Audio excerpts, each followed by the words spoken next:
महाभारत काल का आपने एक किस्सा जरूर सुना होगा कि एक द्रौपदी थी और 5 पांडव थे और पांचों के साथ द्रौपदी का विवाह हुआ था। आखिर ये विवाह कैसे संपन्न हुआ था? ये किस कारण से एक द्रौपदी की 5 पांडवों के साथ शादी हो गई थी? दोस्तों, कई लोगों के मन में ये सवाल भी आता है कि आखिर द्रौपदी किस प्रकार पांडवों के साथ रहती थी। दोस्तों, आज की वीडियो में हम इन सवालों के बारे में बताने की कोशिश करेंगे। तो वीडियो में आगे बढ़ने से पहले आपसे निवेदन करता हूं कि अभी तक हमारे चैनल को सब्सक्राइब नहीं किया तो सब्सक्राइब कर लीजिए, साथ ही बेल आइकन को ऑल पर सेट कर लीजिए। कमेंट में जय श्री कृष्ण जरूर लिखिए। तो चलिए वीडियो को शुरू करता हूँ। द्रौपदी भारत की वो प्रथम महिला है जिसके 5 पति थे। लेकिन सबसे बड़ा सवाल ये है कि आज के लोग ये समझते हैं कि द्रौपदी ने विवाह सिर्फ तो अर्जुन से ही किया था, तो क्या इसका रिश्ता सभी पांडवों के साथ था?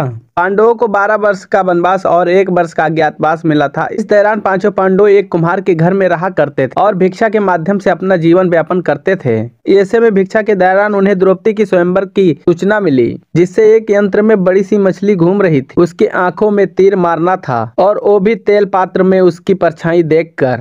ये भी एक नहीं, पूरे 5 तीर मारने थे। अर्जुन ने प्रतियोगिता जीत ली। अब जरासंध, छल्य, शिशुपाल तथा दुर्योधन, दुशासन आदि सभी कौरव वहां उपस्थित थे। इस दौरान बहुत विवाद हुआ क्योंकि 5 पांडव ब्राह्मण के भेष धारण किए हुए थे। लेकिन श्री कृष्ण के दखल से आखिर द्रौपदी का विवाह हो गया। 5 पांडवों से उसका विवाह कैसे हुआ या 5 पांडवों की पत्नी कैसे बनी, ये बहुत लंबी कहानी है। कहते हैं कि द्रौपदी अपने पिछले जन्म में बहुत सुंदर व्यक्ति थी। सर्वगुण संपन्न होने के कारण उसे योग वर नहीं मिला था, इसीलिए उसने भगवान शंकर की तपस्या की और जब शंकर जी प्रकट हुए उस समय द्रौपदी घबराहट में 5 वर मांगे। इसीलिए उसे शिव जी के वरदान के कारण इस जन्म में 5 पति प्राप्त हुए। जब भगवान शिव ने द्रौपदी को 5 पति प्राप्त होने का वरदान दिया था, तब वो भी ये जानती थी कि उसे अपने 5 पतियों के साथ पत्नी धर्म निभाने में समस्या होगी। इसीलिए उन्होंने द्रौपदी को ये वरदान भी दिया कि वो प्रति कन्या भाव यानी कौमार्य को प्राप्त करेगी। इसीलिए द्रौपदी अपने 5 पतियों को कन्या भाव में ही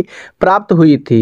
हालांकि कहा जाता है कि संतान को जन्म देने के लिए भगवान श्री कृष्ण ने उसे सुझाव दिया कि हर साल वो 5 में से किसी एक के साथ ही समय व्यतीत करें। साथ ही जिस समय वो अपने कक्ष में किसी एक पांडव के साथ हो तो उनके कक्ष में और कोई पांडव प्रवेश ना करे। यदि कोई पांडव ऐसी गलती भी कर लेता है तो उसे 1 वर्ष का देश निकाला भुगतना होगा। माना जाता है कि द्रौपदी जो 5 पांडवों की पत्नी थी, 1-1 साल के समय अंतराल के लिए हर पांडव के साथ रहती थी। उस समय किसी दूसरे पांडव को द्रौपदी के आवास में घुसने की अनुमति नहीं थी। इस नियम को तोड़ने वाले को 1 साल तक का देश से बाहर रहने का दंड था।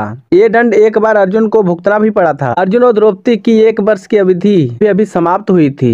द्रौपदी और युधिष्ठिर के साथ 1 वर्ष की समय शुरुआत हुआ था। अर्जुन भूलवश द्रौपदी के आवास में ही अपना तीर धनुष भूल गए, पर किसी दुष्ट ब्राह्मण के पशुओं की रक्षा के लिए उन्हें उस समय इसकी जरूरत पड़ी। अतः क्षत्रिय धर्म का पालन करने के लिए तीर धनुष लेने के लिए नियम तोड़ते हुए द्रौपदी के निवास में घुस गए। उस समय द्रौपदी युधिष्ठिर के साथ में थी। बाद में इसके दंड स्वरूप अर्जुन 1 साल के लिए राज्य से बाहर चले गए। इसी 1 साल के वनवास के दौरान अर्जुन की मुलाकात उर्वशी से हुई और वो अर्जुन पर मोहित हो गई।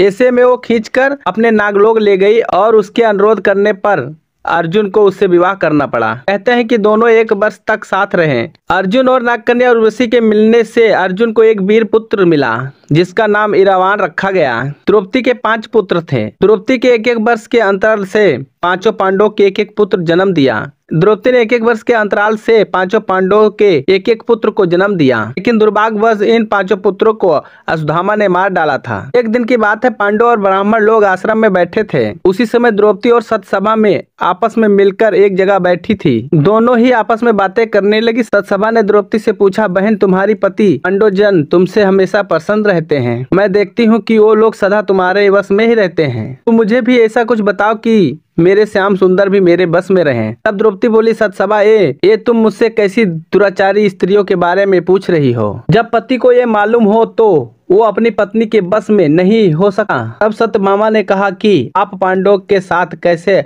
आचरण करती हैं। सुनो, मैं अहंकार, काम, क्रोध को छोड़कर बड़ी ही सावधानी से सब पांडवों को स्त्री सहित सेवा करती हूँ। मैं ईर्ष्या से दूर रहती हूँ, मन को काबू में रखती हूँ, कटु भाषण से किसी के भी समक्ष असभ्यता में खड़ी नहीं होती हूँ, बुरी बातें नहीं करती हूँ और बुरी जगह पर नहीं बैठती हूँ। पति के अप्रिय को पूर्ण संकेत समझकर अनुशासन करती हूँ। देवता मनुष्य सजा सजा धजा या रूपवान कैसा ही हो, मेरा मन पांडवों के सिवा कहीं नहीं जाता। उनके स्नान के बिना मैं स्नान नहीं करती, उनके बैठे बिना स्वयं नहीं बैठती। जब जब मेरे पति घर में आते हैं मैं घर साफ रखती हूँ, समय पर भोजन करती हूँ, सदा सावधान रहती हूँ। घर में गुप्त रूप से अनाज हमेशा रखती हूँ। मैं दरवाजे के बाहर जाकर खड़ी नहीं होती हूँ। पतिदेव के बिना अकेले रहना मुझे पसंद नहीं। साथ ही सास ने जो मुझे धर्म बताए हैं मैं सभी का पालन करती हूँ, सदा धर्म की शरण में रहती हूँ। तो इस तरह द्रौपदी अपने 5 पतियों के साथ प्रतिवर्ष अपना जीवन व्यतीत करती थी। आपको क्या लगता है हमें कमेंट करके जरूर बताइए। कमेंट में जय श्री कृष्ण जरूर लिखिए। वीडियो देखने के लिए धन्यवाद।